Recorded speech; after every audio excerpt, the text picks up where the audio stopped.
Okay. Well, it's a beautiful day, so we're up on the studio roof. Today we'll be discussing Laura Ingalls Wilder, author of the Little House on the Prairie books, whose name has been removed from a writing award because her books display stereotypical attitudes and contain racial language. Well, duh. Of course they do. Sorry. Okay, go again. Yeah. Well, it's a beautiful day, so we're up on the studio roof. Today we're going to be discussing Laura Ingalls Wilder, author of the Little House on the Prairie books, whose name has been removed from a writing award because her books display stereotypical attitudes and contain racial language. I mean, for fuck's sake, I'd be fucking amazed if they didn't, frankly. These books, they're based on the author's childhood between 1870 and 1894. That's like 5 years after slavery was abolished. The books were written during the Jim Crow laws. It's almost as if cultural norms aren't fixed and change with the passage of time. Who is this helping? No one. No one needs protecting from Little House on the fucking Prairie. Or for that matter, the racially charged language of Huckleberry Finn, or To Kill a Mockingbird, or fucking... What does this achieve? Who does this help? Stop sanitising and denying the past to make yourself look good. I'm sick of it. It's utter bullshit. And it's fucking everywhere you look. We live in the most inclusive, progressive, diverse, prosperous society ever in human history, yet we behave as if we've never had it so fucking bad. We're told that there is prejudice wherever you look because there aren't enough female biographies on Wikipedia or enough BAME cyclists on the road. Apparently, the biggest challenge to London cyclists is not safety, it's diversity. We used to react to prejudice. Now we actively seek it out, often where it doesn't fucking exist. Fucking Google has taken the egg out of its salad emoji to make it more inclusive for vegans. Is there a single vegan in the world that feels triggered or oppressed or unrepresented by a salad emoji with an egg in it? What does this achieve? Who does this help?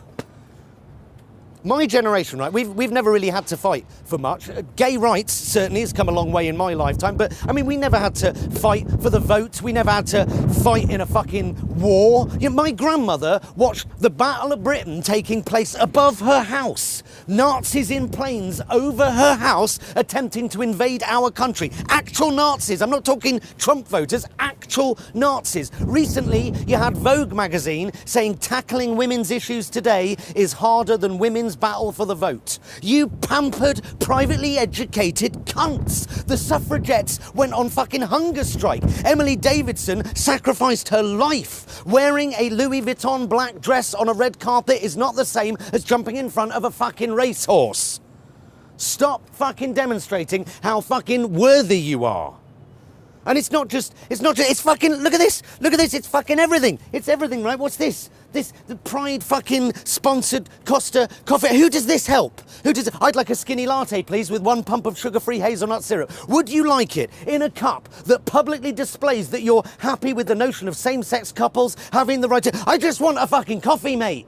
It's 6:30 a.m. and in 20 minutes I'm scheduled to interview Amber fucking Rudd. I just need the fucking caffeine. Give me my fucking skinny latte. We don't call it a skinny latte anymore, sir, because that phrase is considered fat shaming. So I would just fuck off then.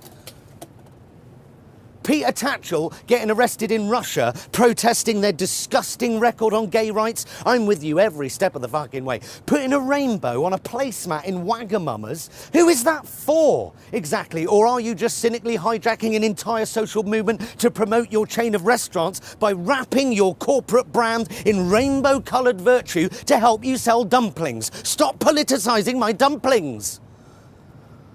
This is just a corporate extension of this modern phenomenon of demonstrating how fucking right on and fucking woke we all are. I see people who define themselves as anti-fascist on their Twitter profiles. Who isn't? I'm sorry, that's the default setting. It's not impressive to be anti-fascist. Imagine showing off about that. I am not a fascist. Good! What do you want, a fucking medal?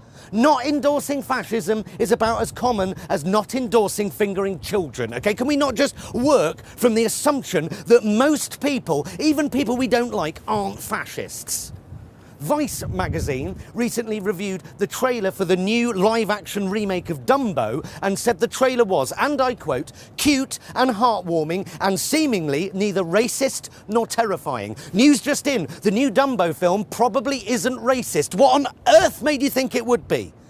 This is what identity politics does to you. It turns your fucking head into blancmange. You can't see the world how it actually is. You see racism and oppression where there is none. A white girl singing along to Kendrick Lamar doesn't make her a racist. Let's not pretend it does, okay? That executive from Netflix who got fired last week for saying an offensive word in a meeting that was called to discuss the use of offensive words. Welcome to 2018, where context and intent are no longer required to brand your fellow citizens fucking racist. It's madness, and yet it's mainstream. It's fucking normal. The new Star Wars film drew criticism because it doesn't deal with the issue of slavery in a satisfactory manner. Shut up! I'm fucking watching Star Wars! The film Dunkirk was criticised for not having enough women or people of colour in it. It's set in the English Channel during World War II. This is the politicisation of art, which of course is the end of fucking art, and it's fucking everywhere. J.K. Rowling got a pasting from LGBT activists because Dumbledore isn't openly gay in the new Fantastic Beasts film. Is this really the height of the gay community's oppression? I don't for 1 second believe that it is, but if it is, the war's already been won. Okay, if the worst thing that's happening is a wizard not being shown taking it up to the elbow, you fucking made it. Chill out. It's all fucking good, mate. Do you really think any normal person, and when I say normal, I mean white, black, girl, boy, gay, straight, and everything in between, you know, fucking normal, do you think any normal person really gives a fuck about this shit? Anyone normal, they just want to eat their fucking noodles, drink their skinny latte, watch their crappy kids movie, appreciate old novels written by people with different sets of values to us, and of course speak out against racism and oppression and injustice, but where it actually exists. Because there's a lot of it about. There's a lot of it in this country, but you won't find it in a novel written 100 years ago, or on a picture of an egg, or in a movie about a flying fucking elephant. Crows? What? I've never seen Dumbo. Yeah. Well, it's a beautiful day, so we're up on the studio roof. Today we're going to be discussing Laura Ingalls Wilder.